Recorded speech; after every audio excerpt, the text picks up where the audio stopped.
പ്രിയപ്പെട്ട പ്രേക്ഷകരെ, 1994 മുതൽ ഏകദേശം 30 വർഷക്കാലം കേരളം ചർച്ച ചെയ്ത ISRO ചാരക്കേസ്. ആ ചാരക്കേസ് പല ട്വിസ്റ്റുകളിലൂടെയും ടേണുകളിലൂടെയും കടന്നുപോയി. ഇരയാക്കപ്പെട്ട നമ്പിനാരായണൻ എന്ന ഭാരതത്തിൻ്റെ ഏറ്റവും കഴിവുറ്റ ഒരു ശാസ്ത്രജ്ഞനിൽ ഒരാൾ ആ കേസിൽ എങ്ങനെയാണ് കുടുക്കപ്പെട്ടത് എന്നത് ഞെട്ടിക്കുന്ന ഒരു മനസ്സോടുകൂടിയാണ് നമ്മൾ കേട്ടത്. ഓർമ്മകളുടെ ഭ്രമണപഥത്തിൽ ശ്രീ നമ്പിനാരായണനോടൊപ്പം നമ്മളും സഞ്ചരിച്ചു. ശ്രീ നമ്പിനാരായണൻ നമുക്കൊപ്പം ചേരുകയാണ്. ഒടുവിൽ CBI കുറ്റപത്രം കോടതി അംഗീകരിച്ചിരിക്കുന്നു. നമ്പിനാരായണൻ പറഞ്ഞതൊക്കെ ശരിയാണ് എന്ന് കോടതി പ്രാഥമികമായി തന്നെ വിലയിരുത്തുന്നു. 26-ാം തീയതി പ്രതികൾ ഹാജരാക്കണം കോടതിയിൽ. ജാമ്യമില്ലാ കുറ്റമാണ്.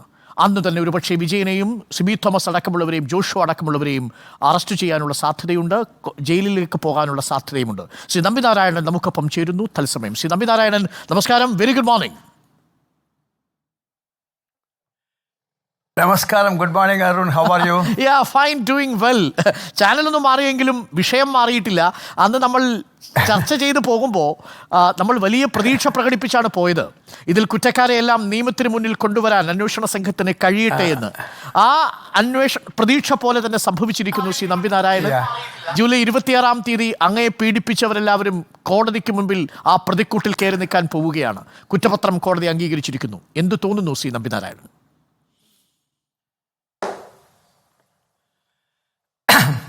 ഫ്രാങ്കായിട്ട് പറയുകയാണെങ്കിൽ എനിക്ക് ഒന്നും തോന്നുന്നില്ല. കാരണം ആസ് യുവർ സെൽഫ് നിങ്ങൾ പറഞ്ഞതുപോലെ തന്നെ 94-ൽ തുടങ്ങിയ കേസാണ് ഇത്. സോ ഏകദേശം 30 വർഷം കഴിയാനായിട്ട് ഇനി ഒരു 3-4 മാസമേ ഉള്ളൂ. സോ 30 വർഷത്തിന് ശേഷവും എൻ്റെ mental condition it is not the same. അത് മാറിക്കൊണ്ടേയിരിക്കുന്നു. ആദ്യം ഞാൻ കുറ്റക്കാരനല്ല എന്ന് തെളിയിക്കണം. അതാണ് മെയിൻ എയിം. അത് 2 വർഷത്തിനകം തന്നെ തെളിയിച്ചു. 94-ൽ തുടങ്ങിയ കേസ് 96-ൽ തന്നെ ഇത് കള്ളക്കേസാണ് എന്ന് CBI കണ്ടെത്തി. പിന്നെ വീണ്ടും അന്വേഷിക്കണം എന്ന് സ്റ്റേറ്റ് ഗവൺമെൻറ്റിൻ്റെ ആഗ്രഹമനുസരിച്ച് ആ കേസ് 98-ൽ സുപ്രീം കോടതിയിൽ തീരുകയാണ്. അപ്പോൾ 98-ൽ കള്ളക്കേസാണ് എന്ന് സുപ്രീം കോടതി വരെ ഉറപ്പിച്ച ഒരു സംഭവമാണ് ഇപ്പോൾ നമ്മൾ സംസാരിച്ചുകൊണ്ടിരിക്കുന്നത്. അത് കഴിഞ്ഞ ഉടനെ എൻ്റെ എയിം ഇത് നമുക്കിത് നമ്മൾ കുറ്റം ചെയ്തില്ല എന്ന് നാട്ടുകാരുടെയും വീട്ടുകാരുടെയും എല്ലാവരെയും അറിയിക്കുന്നതിന് ആ പണി കഴിഞ്ഞു. പിന്നെ ഇവരെ എങ്ങനെയെങ്കിലും പനിഷ് ചെയ്യണം എന്നുള്ള ഒരു ആഗ്രഹം. അത് ഒരു 20 years എടുത്തത് ഏകദേശം up to the supreme court. സത്യം പറയട്ടെ, മടുത്തു. ഇതായിരിക്കും പലർക്കും സംഭവിക്കുന്നത്. ഇങ്ങനെ മടുത്ത് ചില പകുതിയിൽ വെച്ച് തന്നെ കളഞ്ഞിട്ട് പോകും. ഞാൻ സുപ്രീം കോടതിയുടെ ജഡ്ജ്മെൻറ്റ് വന്ന അന്ന് മുതലേ എനിക്കെല്ലാം മനസ്സിലായി, തീർന്നു. ഇതോടുകൂടെ എൻ്റെ ജോലി കഴിഞ്ഞു. ഇനി it is between the prosecuting agency and the accused. Committee 3 പതിറ്റാണ്ടൊരു കേസിന് പിന്നാലെ പോവുക. ഇവരെല്ലാവരും സർവീസിലായിരുന്ന സമയത്താണ് ഈ വിധി വരുന്നതെങ്കിൽ അതിനുണ്ടാക്കുന്നൊരു ഇമ്പാക്റ്റ് ചെറുതല്ല. ശ്രീ നമ്പിനാരായണനോട് ഇങ്ങനെ ചെയ്തിട്ടുണ്ടെങ്കിൽ ഇവരുടെ സർവീസിലെ ഇവരുടെ അധികാരം ഉപയോഗിച്ച് എത്രയോ ആളുകളോടൊക്കെ ഇവരിത് ചെയ്തിട്ടുണ്ടാവാനുള്ള സാധ്യതയുണ്ട്. ഇവരെല്ലാവരും സർവീസിൽ നിന്ന് റിട്ടയർ ചെയ്തിരിക്കുന്നു. ഇപ്പോൾ സിബി തോമസ് ആണെങ്കിലും ജോഷു ആണെങ്കിലും വിജയനാണെങ്കിലും ഇതിലെ ശ്രീകുമാർ ആണെങ്കിലും ഇവരെല്ലാവരും സർവീസിൽ നിന്ന് റിട്ടയർ ചെയ്തതിന് ശേഷമാണ് ഇപ്പോൾ അവർ പ്രതിക്കൂട്ടിലേക്ക് കയറുന്നത്. അതുകൊണ്ട് ആ നീണ്ടുപോയ കാലയളവ് താങ്കളെ വേദനിപ്പിക്കുന്നുണ്ടോ? അഥവാ താങ്കളിൽ ഒരു മരവിപ്പ് സൃഷ്ടിച്ചിട്ടുണ്ടെന്നാണോ ഞാൻ മനസ്സിലാക്കുന്നത്? അല്ല, ഒരു കാലഘട്ടത്തിൽ ഞാൻ പറഞ്ഞില്ലേ, കറക്റ്റ് വേർഡ് എനിക്ക് മനസ്സിലായിട്ടുള്ള മലയാളത്തിൽ മടുത്തു. അത് ഇനി മതി, ഇതിൻ്റെ കൂടുതൽ. സുപ്രീം കോടതി ജെയിൻസ് കമ്മിറ്റിയുടെ റിപ്പോർട്ട് അപ്രൂവ് ചെയ്തപ്പം സത്യത്തിൽ that is a judgment, that's a final judgment, that's a sealing judgment which says that these are all the people. ഇവരുടെ ജെയിൻസ് കമ്മിറ്റിയുടെ റിപ്പോർട്ടിനെ പ്രിലിമിനറി എൻക്വയറി ആയിട്ട് എടുത്തിട്ട് പ്രൊസീഡ് ചെയ്യാം. അത് ഒരു വലിയൊരു സംഭവമാണ്. സോ അത് കഴിഞ്ഞ ഉടനെ ഞാൻ മടുത്തല്ല, റിലീവ്ഡായി. നമുക്കിനി ജോലിയില്ല. സത്യത്തിൽ കഴിഞ്ഞ 2 വർഷം 3 വർഷം ഇന്നലെ ഈ കേസ് ഫയൽ ചെയ്തതിന് ശേഷം നിങ്ങളെപ്പോലെയുള്ള ആളുകളൊക്കെ വിളിച്ച് ചോദിക്കുമ്പോഴാണ് അങ്ങനെയാണോ എന്ന് ഞാൻ നോക്കിയിട്ട് പിന്നെ ശ്രമിക്കായിരുന്നു എന്താ സംഭവം എന്ന് മനസ്സിലാക്കാൻ വേണ്ടി. ഇനി വേറൊരു കാര്യം കൂടെ പറയാം. ഇപ്പം ഇവരെ പനിഷ് ചെയ്താലും ചെയ്തില്ലെങ്കിലും സത്യത്തിൽ എനിക്ക് വേറെ ഒന്നുമില്ല. പോട്ടെ, അവർ ബിൻ ആൾറെഡി പനിഷ്ഡ്. അവരുടെ പനിഷ്മെൻറ്റ് കിട്ടിക്കഴിഞ്ഞു. അവർക്ക് ഇനി കിട്ടാനൊന്നുമില്ല. പിന്നെ ഇതൊരു ഫോർമാലിറ്റി. അവരെ വെറുതെ വിട്ടാലും അല്ല അവരെ കുറ്റക്കാരനാണ് പറഞ്ഞു കളഞ്ഞു. ഇനി അത് കഴിഞ്ഞിട്ട് ഇനി അവർക്ക് കൊടുക്കേണ്ട പനിഷ്മെൻറ്റ് എന്താണുള്ളത്? ഓണസ്റ്റ്ലി പിന്നെ blunt language if I say I M least bothered about it. Shri Nambi Narayanan, ഞാൻ ഒന്ന് ചോദിക്കട്ടെ, ഈ ഓർമ്മയുടെ ഭ്രമണപഥത്തിൽ ഇങ്ങനെ കറങ്ങുമ്പോൾ ഇപ്പോൾ താങ്കൾ എത്തി നിൽക്കുന്ന ഒരു മാനസികാവസ്ഥയിൽ താങ്കൾക്കെതിരെ അവർ നടത്തിയ നീക്കങ്ങൾ താങ്കൾക്ക് ആ ഘട്ടത്തിലൊന്നും ക്ഷമിക്കാൻ കഴിയുമായിരുന്നില്ല. ഈ ഘട്ടത്തിൽ താങ്കൾ അവർക്ക് മാപ്പ് കൊടുക്കുകയാണോ?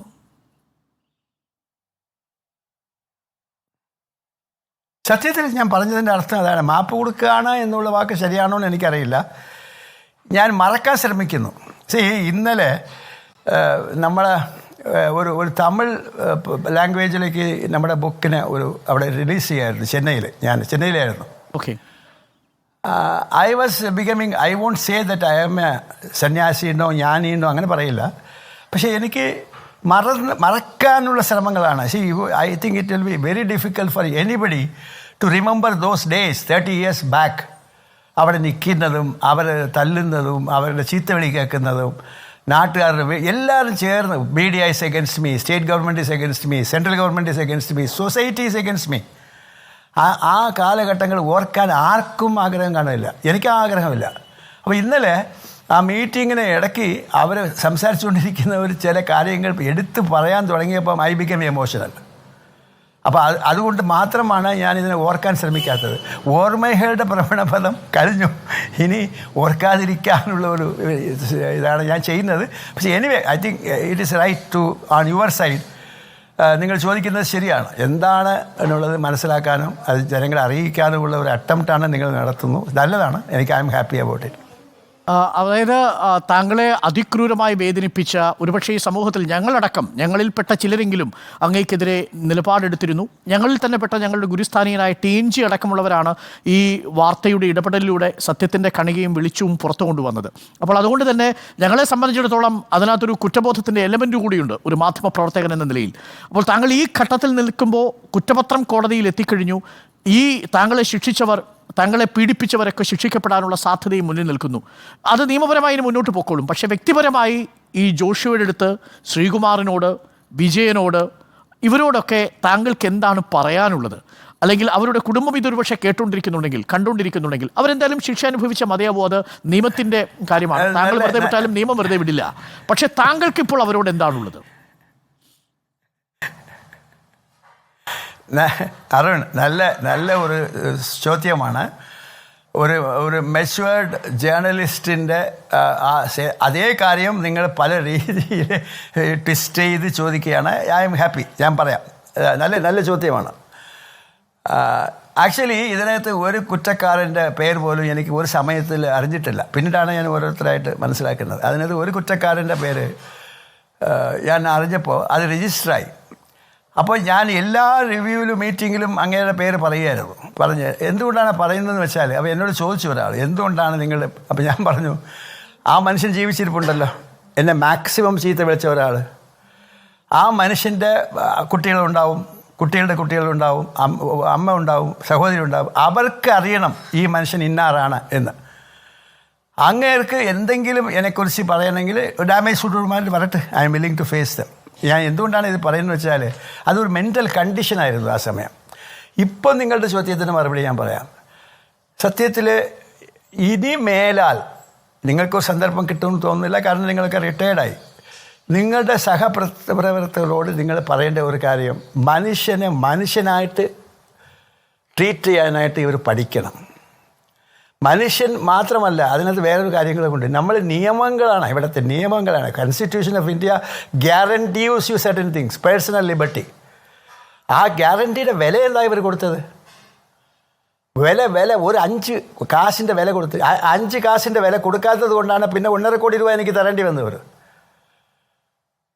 സോ അവർ അതുപോലെ ചെയ്യാൻ പാടില്ല എന്നുള്ള ഒരു അത് എനിക്ക് തോന്നുന്നു അവർക്കിപ്പം മനസ്സിലായി കാണും.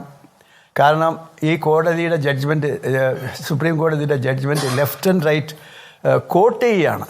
പല ജഡ്ജ്മെൻറ്റ് എവിടെയൊക്കെ പോലീസ് അട്രോസിറ്റീസ് വരുന്നുണ്ടോ അവിടെയൊക്കെ നമ്പിനാരായണൻ അഗേൻസ്റ്റ് CB മാത്യു ആ കേസാണ് റെഫർ ചെയ്തത്. So to that extent I am happy because I have created not only Vikas Engine as a historical development, but also a judgment which will speak for generations to come. അങ്ങനെയുള്ള ഒരു സന്തോഷം എനിക്കുണ്ട്. I hope I have answered your question. Correct ആണ്. ഭാഗികമായല്ല, ഏകദേശം പൂർണ്ണമായി തന്നെ താങ്കൾക്ക് പറയാൻ കഴിയുന്നതിൻ്റെ പരിധിയിൽ നിന്നുകൊണ്ട് താങ്കൾ പറഞ്ഞു. എങ്കിലും ശ്രീ നമ്പിനാരായണൻ, ഞാൻ ചോദിക്കുന്നത്, വർഷങ്ങൾ ഇത്ര കഴിയുമ്പോൾ നമ്മൾ പലപ്പോഴും വ്യക്തിജീവിതത്തിൽ അനുഭവിച്ച ഒരുപാട് പീഡനങ്ങൾ അപ്പുറത്ത് നിൽക്കുന്നയാൾ എതിരാളിയോ ശത്രുവോ ഒക്കെയായി നമ്മുടെ മനസ്സ് സങ്കല്പിച്ചു കൂട്ടും. പക്ഷെ പിന്നീട് കാര്യങ്ങളൊക്കെ വെളിവായി, നമ്മുടെ സത്യസന്ധത പുറത്തു വന്നു. ഇനി ഇപ്പോൾ അവരുടെയും വാർദ്ധക്യകാലത്തിലേക്ക് അവർ കടന്നിരിക്കുന്നു. അവരിനി വീണ്ടും ജയിൽ ശിക്ഷ ഇതേപോലെ അനുഭവിക്കും. താങ്കൾ ജയിലിൽ കിടന്നതുപോലെയുള്ള മുറകളിലൂടെ അല്ലെങ്കിലും അവർ ഈ സമൂഹത്തിന് മുന്നിലൂടെ തല താഴ്ത്തിപ്പിടിച്ച് വീണ്ടും ജയിലിലേക്ക് പോകുന്ന സാഹചര്യമൊക്കെ ഉണ്ടാവും. അങ്ങനൊരു കാഴ്ച കാണാൻ താങ്കൾ ആഗ്രഹിക്കുന്നുണ്ടോ ഈ ഘട്ടത്തിൽ എന്നുള്ളതാണ്. ആ ഘട്ടത്തിലാണെങ്കിൽ തീർച്ചയായും എൻ്റെ ഈ ചോദ്യം അപ്രസക്തമാണ്. കാരണം ഇത് വർഷങ്ങളേറെ കഴിഞ്ഞു, 30 വർഷങ്ങൾ പിന്നിട്ട് കഴിഞ്ഞു. അങ്ങയുടെ സത്യസന്ധത വന്നു. അങ്ങയ്ക്ക് നഷ്ടപ്പെട്ടതെല്ലാം അങ്ങയ്ക്ക് തിരിച്ചു കിട്ടിയോ എന്ന് ചോദിച്ചാൽ ഇല്ല. പക്ഷേ അതിനെ കോമ്പൻസേറ്റ് ചെയ്യാൻ സമൂഹം തയ്യാറായി പല ഘട്ടങ്ങളിലും. പക്ഷേ അതൊന്നും അങ്ങ് അനുഭവിച്ച ദുരിതത്തിന് പര്യാപ്തമല്ല. എൻ്റെ ചോദ്യം ഇതാണ്, ഇപ്പോൾ ഈ ശ്രീകുമാർ ആണെങ്കിലും വിജയനാണെങ്കിലും സിബി തോമസ് ആണെങ്കിലും അവരൊക്കെ അവരുടെ വാർദ്ധക്യകാലത്തിലേക്ക് കടന്നിരിക്കുന്നു. അപ്പോഴാണ് ഇനി വീണ്ടും കോടതിയിൽ പോയി ജയിലിലേക്ക് പോയി തല താഴ്ത്തി നിൽക്കുന്ന അവസ്ഥയുണ്ടാവുന്നു. അപ്പോൾ അവർ ശിക്ഷിക്കപ്പെടുന്നത് കാണാനുള്ളൊരു ആഗ്രഹം ശ്രീ നമ്പിനാരായണൻ ഉണ്ടോ എന്നതാണ്. സത്യം വെളിവാക്കപ്പെട്ടു എന്നതിനപ്പുറം. അരുൺ, ഞാൻ സത്യമായിട്ട് ഒരു കാര്യം പറയാം. പൊതുവെ ഇത് കണ്ടുകൊണ്ടിരിക്കുന്നവർക്കും ഇത് വിശ്വസിക്കാൻ ചിലപ്പം ബുദ്ധിമുട്ടുണ്ടാവും. അവരെ അങ്ങനെ കാണാനുള്ള ആഗ്രഹം എനിക്ക് ഒട്ടുമില്ല. എൻ്റെ ആഗ്രഹം അത് നടക്കൂടെ അറിയില്ല.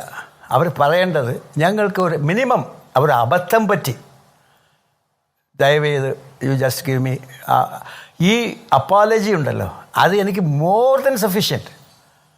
അത് more than sufficient. I mean it. I'm not joking or I'm not telling a lie. പക്ഷേ അത് നടക്കുമെന്ന് എനിക്കറിയില്ല.